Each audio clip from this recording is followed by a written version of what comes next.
అందరికీ నమస్తే అండి.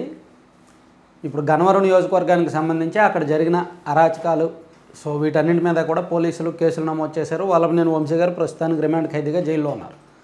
నెక్స్ట్ టార్గెట్ ఎవరు, నెక్స్ట్ వేట ఎవరి మీద అనే క్రమంలో కొడాలి నాని గారి పేరు ఎక్కువగా వినిపించింది. ఇప్పుడు దానికి తగ్గట్టే గుడివాడ నియోజకవర్గంలో పోలీసులు ప్లస్ విజిలెన్స్ దర్యాప్తు కొనసాగుతుంది. నిన్న కొడాలి నాని గారి ముఖ్య అనుచరులు నలుగురికి పోలీసులు నోటీసులు ఇచ్చారు. వాలంటీర్లను బలవంతంగా బెదిరించి రాజీనామాలు చేయించారని, అలాగే అక్కడ ఒక లిక్కర్ గోడౌన్ ఉంది, దాన్ని కూడా బలవంతంగా తరలించారని, ఇంకో 2 ఏళ్ళు అనుమతులు ఉన్నప్పటికీ అతన్ని దాన్ని ఖాళీ చేయించి బలవంతంగా వేరొకరికి ఇచ్చారనేది ఒక పెద్ద ఆరోపణ అన్నమాట. దాని మీద దుగ్గిరాల ప్రభాకర్ అనే వ్యక్తి ఫిర్యాదు చేయడంతో కొడాలి నాని గారి మీద అండ్ అప్పుడు జేసీగా పనిచేసిన మాధవీలత రెడ్డి గారి మీద అండ్ అప్పట్లో బేవరేజెస్ కార్పొరేషన్ ఎండీగా ఉన్న వాసుదేవరెడ్డి గారి మీద కేసులు నమోదయ్యాయి. ఇది చాలా పెద్ద కేసు అనమాట, బెదిరింపుల కేసు. అప్పట్లో వైసీపీ గవర్నమెంట్ అధికారంలో ఉండడంతో పోలీసులు పెద్దగా పట్టించుకోలేదు. ఇప్పుడు మళ్ళీ దాన్ని తెర మీదకి తీసుకొచ్చి ఆ బెదిరింపులకు పాల్పడిన కొడాలి నాని గారి ముఖ్య అనుచరులకు నోటీసులు ఇచ్చారనమాట. నిన్న 41 నోటీసులు ఇచ్చారు. అయితే ఇది ఒకవైపు ఈ కేసుల వేట కొనసాగుతుండగా ఆల్రెడీ 4 నెలల కిందట 3 నెలల కిందట అనుకుంటా ఇదే గుడివాడ నియోజకవర్గంలో తెలుగుదేశం పార్టీ నేత రావి వెంకటేశ్వరరావు గారి కార్యాలయం మీద పెట్రోల్ పోసి ధ్వంసం చేశారు అనే కేసులో కొడాలి నాని గారు అనుచరులు ఆల్రెడీ 10 మంది అరెస్ట్ అయ్యారు. కొడాలి నాని గారు ముఖ్య అనుచరుడు ఖాళీ కూడా అరెస్ట్ అయ్యారు. ఇప్పుడు ఇవి వేరే కేసులు. ఇప్పుడు 2 కేసులు, ఆ కేసు, ఈ 3 కేసుల్లో కూడా కొడాలి నాని గారి పాత్ర ఉన్నట్టుగా స్పష్టమవుతోంది. మరోవైపు నందివాడ మండలంలో బుడమేరు వాగుకు సంబంధించిన ఒక స్థలంలో అక్రమంగా మట్టి తరలించారు, ప్లస్ ఆ సమీపంలోని చెరువుల్లో అక్రమంగా మట్టి తరలించారు అని ఒక ఫిర్యాదు ఉంది. దాని మీద కూడా విజిలెన్స్ ఎంక్వైరీ చేసింది. ఈ మధ్య విజిలెన్స్ అధికారులు విజయవాడ నుంచి అక్కడికి వెళ్ళి పూర్తిగా ఎంక్వైరీ చేసి ఒక రిపోర్ట్ ప్రభుత్వానికి ఇచ్చారు. ఈ మొత్తం విలువ ఎంత, దీనిలో కూడా కొడాలి నాని గారి పాత్ర ఏమైనా ఉందా అనేది ఆరాధిస్తున్నారు. అంటే నిజానికి వంశీ గారితో కంపేర్ చేస్తే ఆయన మీద ఉన్న పెద్ద పెద్ద ఆరోపణలు, ఆయన మీద ఆయన చేసినటువంటి అరాచకాలు ఇక్కడ చట్టబద్ధంగా బయటపడట్లా.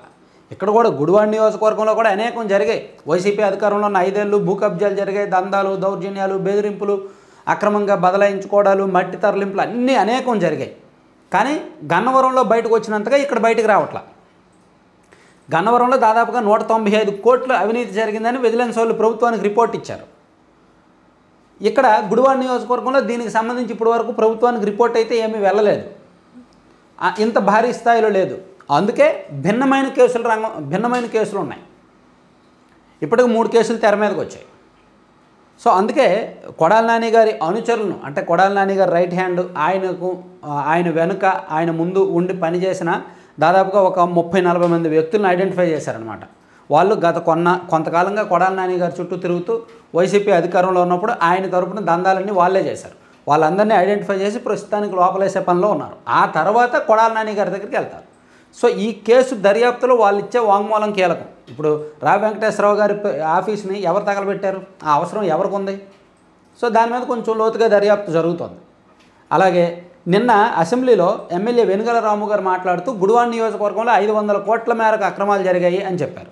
దాని మీద కూడా ప్రభుత్వానికి లిఖితపూర్వకంగా కంప్లైంట్ చేశారు. దీని మీద పూర్తి స్థాయిలో ఎంక్వైరీ చేయాలని అడిగారు. దాని మీద కూడా ప్రభుత్వం రంగంలోకి దిగే అవకాశం ఉంది.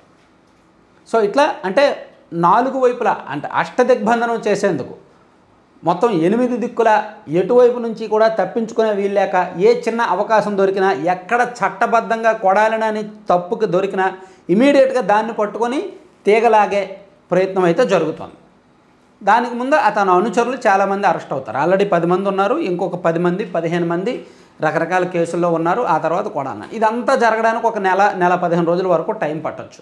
ఏదైనా ఇప్పుడు వల్లభనేని వంశీ అంటే SC ST atrocity case and బెదిరింపుల కేసు, కిడ్నాప్ కేసుల్లో ఉన్నాడు. అవన్నీ నాన్ బెయిలబుల్ సెక్షన్లు. కానీ ఇక్కడ కొడాలి నానికి సంబంధించి తీవ్రమైన అభియోగాలు నాన్ బెయిలబుల్ సెక్షన్లో పెట్టేంత తీవ్రమైన అభియోగాలు లేవు. అలా తీవ్రమైన అభియోగం ఉన్నది ఒకే ఒకటి, అదేమో లిక్కర్ గోడౌన్కి సంబంధించిన వ్యవహారం. అది ఇప్పుడు తెర మీదకి వచ్చింది కాబట్టి దాని మీద కొంచెం లోతుగా వెళ్తున్నారు. దాంతోపాటు ఏమైనా ఈ ఎమ్మెల్యే గారి కంప్లైంట్లో ఈ 500 కోట్ల అక్రమాలు జరిగాయనే కంప్లైంట్లో ఏమైనా గట్టిగా దొరికితే దాన్ని కూడా పట్టుకుంటారనమాట. పట్టు ఒకసారి దొరికితే మళ్ళీ విడవకూడదు అనేటట్టుగా దర్యాప్తు జరుగుతోంది. Thank you.